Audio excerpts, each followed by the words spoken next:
Hello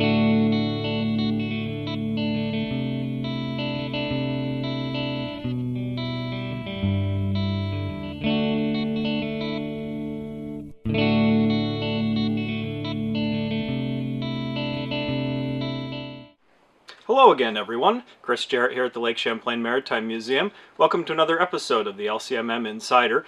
Today we are most certainly behind the scenes at the Maritime Museum. We are on the Philadelphia 2 in late March, and we're here to talk to Peter Oxford, one of our volunteers at the museum and one of the primary caretakers of the Philadelphia, especially over the winter. So tell us a little bit, Peter, about what we've been doing to keep her safe and happy over the winter. Our mission is threefold. Short story is that we need to keep the water on the outside, whether it's solid or liquid, and we need to keep the ice from crushing the hull on the outside, or the ice that builds up inside from blowing it apart from the inside. Right, so that's the most important thing to say. First of all, is we keep the Philadelphia in the water, in the lake, over the winter. We bring her around the corner from North Harbor to Basin Harbor. Yep. And we put a cover that you can see behind us, a big plastic greenhouse cover with a frame to keep the snow and the rain out. Yep. And then we use a bubbler system, right, to keep the water circulating. How does that work?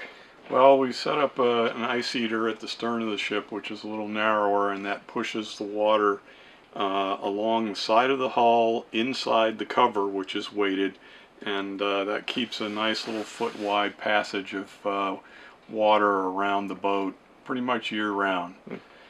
It's worked pretty well even this year with the extreme cold temperatures we've had. Yeah. Good. Yeah, we keep improving the system, and the weather keeps challenging us, so we keep improving the system. Mm-hmm. And it's worked pretty well. You're in here today on a nice warm day in the greenhouse doing some mooping, right? Yep, I'm actually sweating a little bit. It is warm in here. It's probably 70, 75 inside the tent. And as higher up you go, it goes up more. Yeah. But yeah, I'm trying to moop the places that nobody sees, that are hard to get at in the summertime when there's an awning over the boat. All the tops of everything gets exposed to water and sunlight, and the wood gets beaten up. And the moop that we use, which is half turpentine, a quarter linseed oil, and a quarter pine tar, rejuvenates the wood, first of all it kills the bugs, and it rejuvenates the wood and preserves it.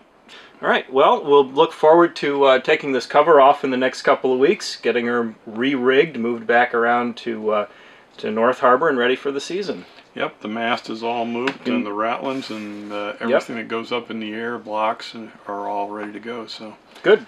When the weather permits, we'll be at it. I'll look forward to putting the mast up and getting up in the rigging to do the rigging myself. I do love the climbing part of the job. You can have that part. I'll take it. Thanks very much, Peter. You're welcome. And we'll be back very shortly with more from the Lake Champlain Maritime Museum as we open up for the 2015 summer season. See you soon.